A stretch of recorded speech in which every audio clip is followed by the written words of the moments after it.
Hey, welcome back to Minnesota Canine Club. I'm back here with another board and train. This is Mr. T. Mr. T came in with another board and train named Root, so two Dobermans. And I guess some of the issues have to do with like pulling on the leash, barking excessively, things like that. They'd like them, I believe, to be off leash too, trained. So they have all the tools. So right now, he came in with a prong, okay? So, and it's a good kind, I like it, Hermspringer. The thing is if he's pulling, I would probably go with the smaller one, okay? Just because that's gonna be more precise. Now, the other Doberman that came, Root, does have one this size. So a lot of people think like bigger dog, you know, a bigger prong, but that's not true. So if he's pulling, think about, you know, the thickness of this metal. We want him to feel it, right? If he's pulling. If he's not pulling, we don't want him to feel anything. So if he's used to pulling on this one, a lot of times dogs, when they get these on, just lean into it then, and they're okay with feeling the prongs. What I want to teach him is no. You shouldn't feel these things at all. And if this tightens, then that's not good. You're gonna get a correction, okay? So we have to kind of redo his pressure that he's been feeling so that when he gets one of these on, he doesn't think that he should be pulling. We want him to be like, oh crap, if I feel those things, I must not be where I'm supposed to be, okay? So I gotta do some switching of his thinking here. So, all right, I'm gonna see if this one fits. So here you go, buddy. All right, so we'll see how this is on him. And so we want it a little snug, but not really that much, okay? So remember, he should not feel these prongs if he's not pulling. So this one could be loosened up a little bit yet. So I'm going to get another prong real quick.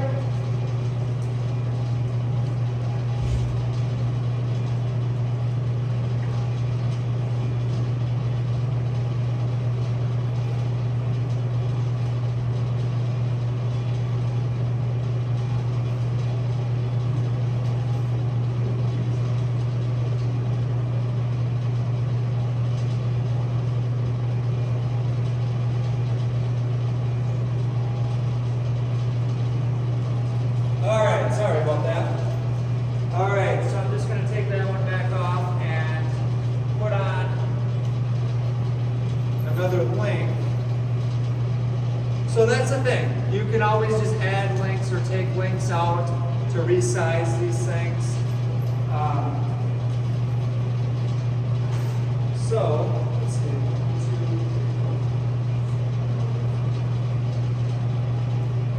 So go on any side here. I like to try and keep them as even as possible if I can on each side for links. Alright, so now this one should be good. So the other thing is you want to put these training collars should be right up underneath the ears, okay? So that way you're not on the throat so much. Alright, so right up here if you can. I know it might fall down or slide down, but we'll adjust it once in a while. So the other thing is when you hook up to the swivel half circle on here, not the full circle, okay? So now I'm hooked up, it's activated. So now I just want to teach him a little leash pressure, right? So leash pressure means basically if I give you pressure, you should know what to do. You shouldn't fight this thing, right? So if he's pulling, he's feeling the prongs, right? So we want to get him to learn how to release that pressure, and that means you come closer to me. So if I'm loose leash walking, I have a 6-foot leash, and I'm basically going to just walk, and then once in a while when he's not paying attention, I'm just going to stop and see what he does, okay? And if he keeps going, then I would give him a little pop to get him to come back, okay? Kind of like this. Right here. Good boy. Yeah. And all you're doing, I'm not pulling him, I'm not yanking him, but it's basically like, hey, wake up. Wake up. Know where I am. Know how long the leash is, right? So, this is what we want. I move this way, he moves this way. I move this way, he moves this way. Okay? Then we have to teach him under distractions that all of this same stuff applies even though there's birds and squirrels and other people and dogs, right? Doesn't matter. You keep a loose leash because that tells me the dog is all there and will likely listen to me if I'm working with them. But a dog that's pulling, their mind is just forward. They're not going to listen, okay? They're stuck in that forward thinking. And we got to just interrupt that and basically bring them back to reality. You know what I mean? So, I'm going to walk this way. He felt a little bit, and now he's coming, okay? I know it looks simple in here. There's no distractions, right? So we'll get into some distractions after I know he understands what I'm asking. So now I'm going to try the sit command, okay?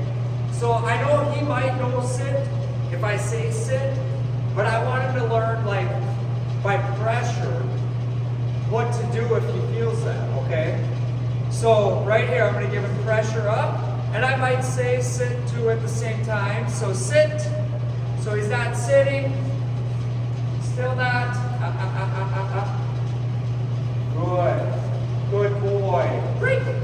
All right, so as soon as he sat, the pressure released, okay? So right here, I'm going to do it again. We want him to know this immediately when he feels this pressure. So right here, pressure up. Yes. Good boy. Good boy, buddy. Great. All right. All right, so we're going to keep going with that right now. So right here, pressure up. Steady pressure. Good. Good boy. Notice I'm not yanking on it. I'm not popping him up. I'm just holding steady pressure until he drops that butt. And then I release it. I don't care if he stays in that position, but I want him to know, like, hey, if I ask you to sit and I have to give you pressure up, you sit, okay? And then I can hold him accountable for that later on, right? So if I got him into a sit and he gets up, I'll give him pressure, all right? And he should know, drop the butt. So right here, do it again, right here. Pressure straight up. Good boy. Good boy, buddy. Good. Good boy. Great. All right. All right, Mr. T. All right. So that's kind of what we want to go over today and just kind of get him used to leash pressure, right? If he feels it. To release the pressure, you come my way. Same thing with pressure up. To release this pressure, all you got to do is sit. Good. Good boy. Great. All right. So there's that. Now we're also going to move into the place command. All right. Place is anything raised up off the ground. It's not just one little thing or whatever. I should be able to point at something that's a bench or a cot or whatever, and the dog should know, oh, okay, I'm supposed to go over and stand on that thing or whatever, okay? And, you know, you can use this for a lot of things, okay? Let's say you have people over and your dogs are getting, you know, kind of annoying to them. You know, you just send them to place. Or before you even get people over, you want to answer the door, right? So my dogs will go to the door and bark, let me know someone's there, but then once I know that, you know, who it is, I'll tell them place so that that person doesn't have to get jumped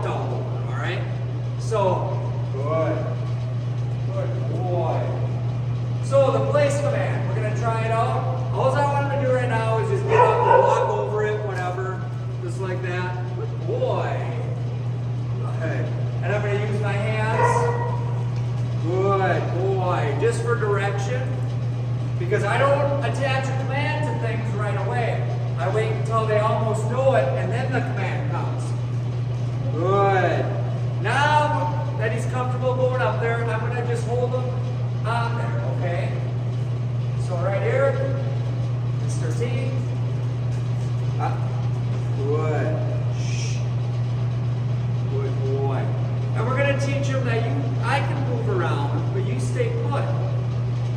That, and then also the release word. So I use break. So you're on break, you're done. So when it's time for him to get off, I'll just say break. So, break. Good boy. Good boy, Mr. T. Right. So right here, Bruce Lee's walking. Good boy. I stopped, and he came right back. So that's good.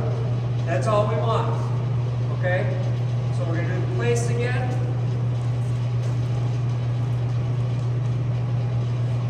Now, if he got off, which a lot of times they do, then you just give a little pressure. And you teach them, hey, if you get off, pressure is going to be on you. There's no pressure on there. So I'm making sure to do my part and have a whole loose leash, okay? So right here, pressure. Good. Good boy. As soon as he got back up, no pressure. Good boy, Mr. T. Good. Break. Yeah. All right. Let's try it again. Good.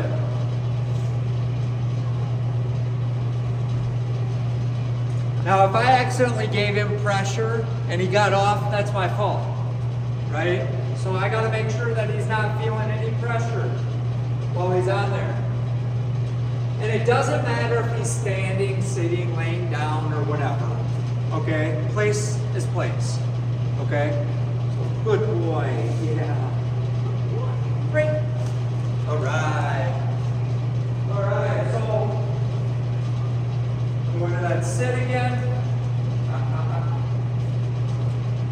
Good. See? I don't even have to say it now. He feels a little pressure. Good. Boy. Great. Right here, Mr. T.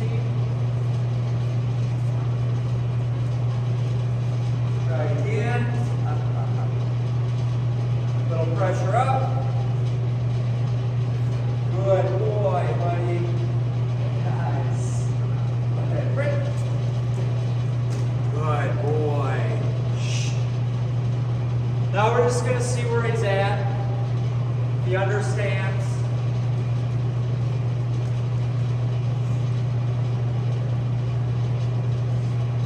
So this is how you do it. First with no distractions, then you gradually add more distractions, okay? So we just got to make sure that he understands everything beforehand. And we got to do the right things by applying pressure when it's needed, but when it's not needed, we got to not have the habit of applying pressure, okay? Good boy. Good boy, buddy. Break. All right. So we don't want to do too much the first session. Let him kind of just have a good time. Know that, it's not going to be the end of the world if he's got to train. So, good boy. Sit. Good sit. Good boy. Good boy. Break. Good. Shh.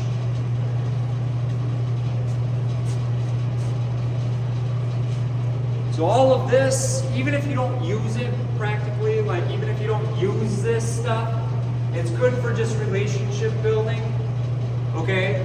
So not everything you learn in obedience is about like if they get it correctly and all that. It's the fact that you're working with them and building that relationship and showing them like, hey, I call the shots, all right?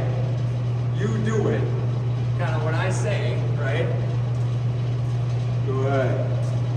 Good boy.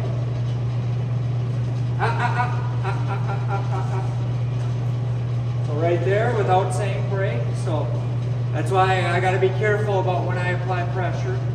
Good boy. Yeah. Break. All right. Good boy. So, that will conclude our first session, okay, with Mr. T. We just want to do a quick one. He's still getting used to the place. They're both doing pretty good though. No problems kenneling or anything like that. They seem to be pretty good dogs. So I'll be back with the next one, Root, here soon, all right? Thank you.